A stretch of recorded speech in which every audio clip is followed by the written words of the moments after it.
तो दोस्तों, हमारा फेवरेट टाइम ट्रेवल और शरारतों का देवता वापस आ गया है। लॉकी सीजन 2 नई समस्याओं, नए कैरेक्टर और नई उभरते खतरों के साथ शुरू होता है, जो पूरे टीवीए को तोड़ सकता है। 2 सालों के बाद सीजन 2 वहीं से शुरू होता है जहां पर पिछला सीजन खत्म हुआ था। ओरोबोरोस में लॉकी सिल्वी द्वारा समय के दरवाजे से लात मारे जाने के बाद समय के साथ आगे पीछे फिसल रहा है और अंत में घटनाओं को बताने के लिए मोबियस के पास वापस जाने के लिए संघर्ष करता है। इस बीच B15 ने स्वीकार कर लिया है कि वह एक अलग प्रकार की है और समय सीमा को काट छांट होने से बचाना चाहती है, भले ही वे अब कंट्रोल से बाहर हो गए हैं, जबकि ही हू रिमेन्स मर चुका है।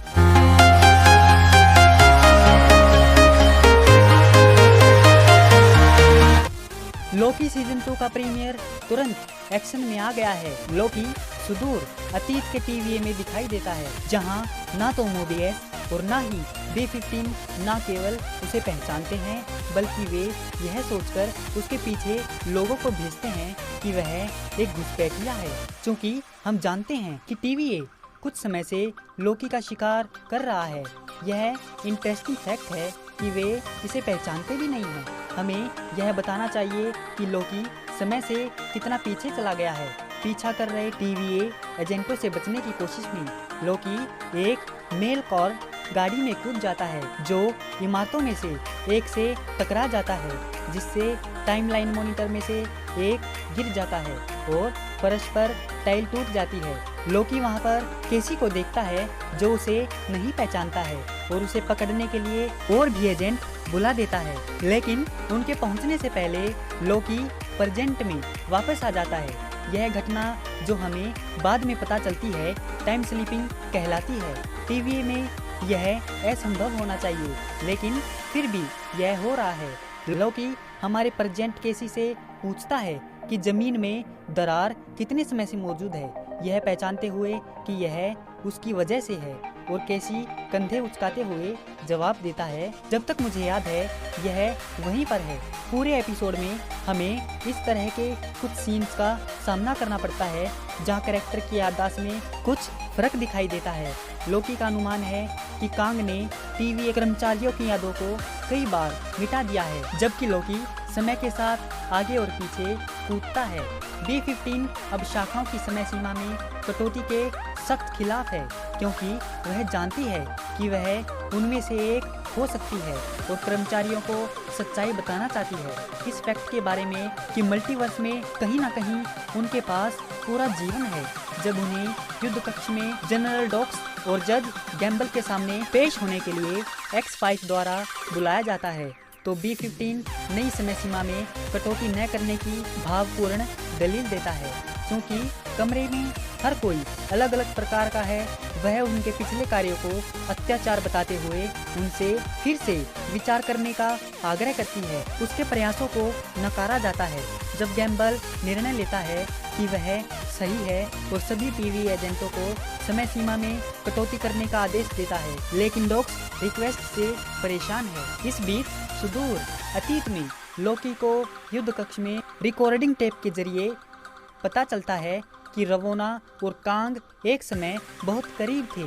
कांग ने उसे अद्भुत कहा और कहा कि उसे उसके साथ काम करने में गर्व होगा।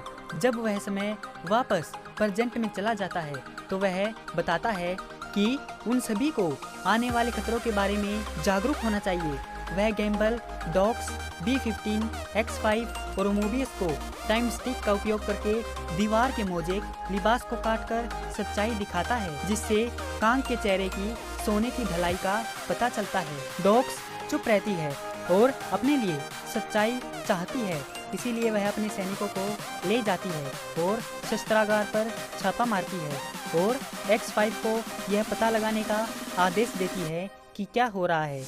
वह सिल्वी का पता लगाना चाहती है और जानना चाहती है कि अंत समय में क्या हुआ था।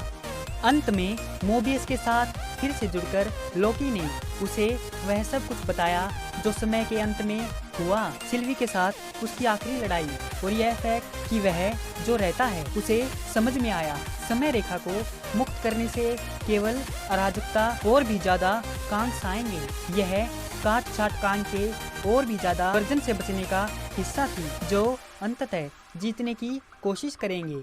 विशेष रूप से पूरे एपिसोड में टीवीए में बिजली की वृद्धि होती रही है और जब मोबियस मदद के लिए मिस मिनट्स को खोजने की कोशिश करता है तो लोकी उसे चेतावनी देता है कि वह भी इस सब में कान की तरफ है।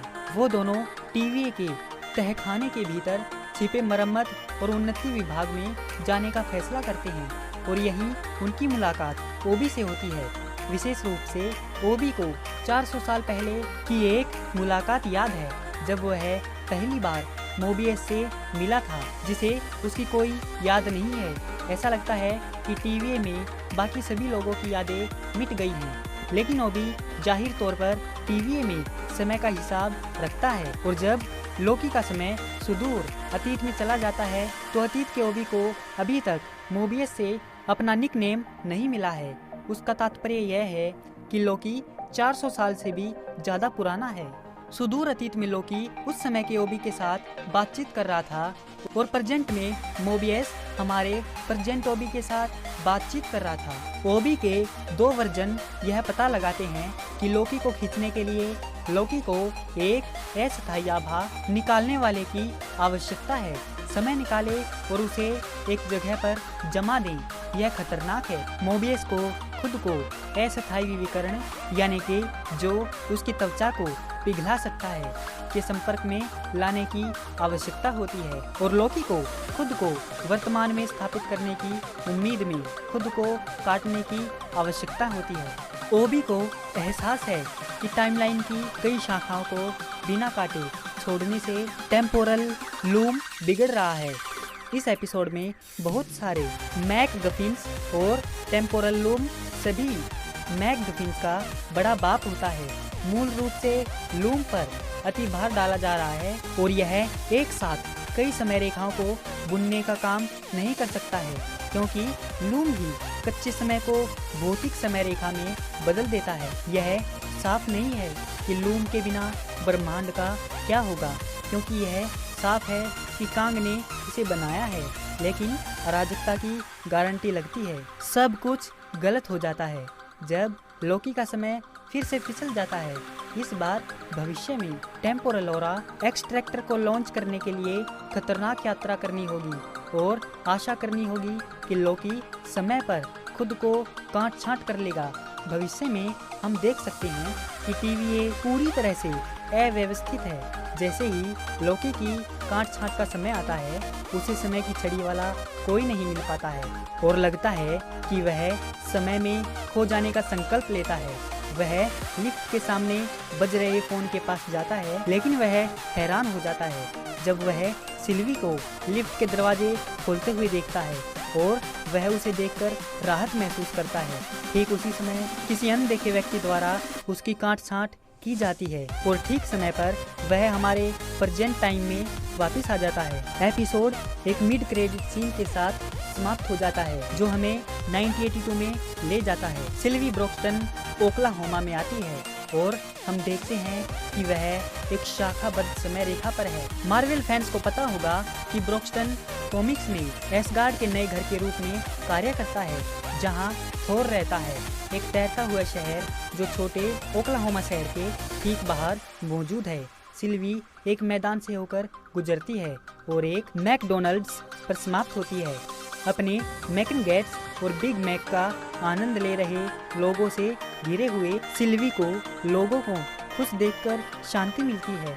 जब कर्मचारी पूछता है कि वह क्या चाहती हैं तो वह उदास होकर जवाब देती है, मैं सब कुछ आजमाना चाहती हूँ। इसी के साथ लोकी सीजन 2 का पहला एपिसोड खत्म हो जाता है। अंत में हम ये कह सकते हैं कि यह लोकी की कहानी में एक अच्छी वापसी है, लेकिन यह साफ है कि आने वाले एपिसोड और भी ज़्यादा बेहतर होंगे।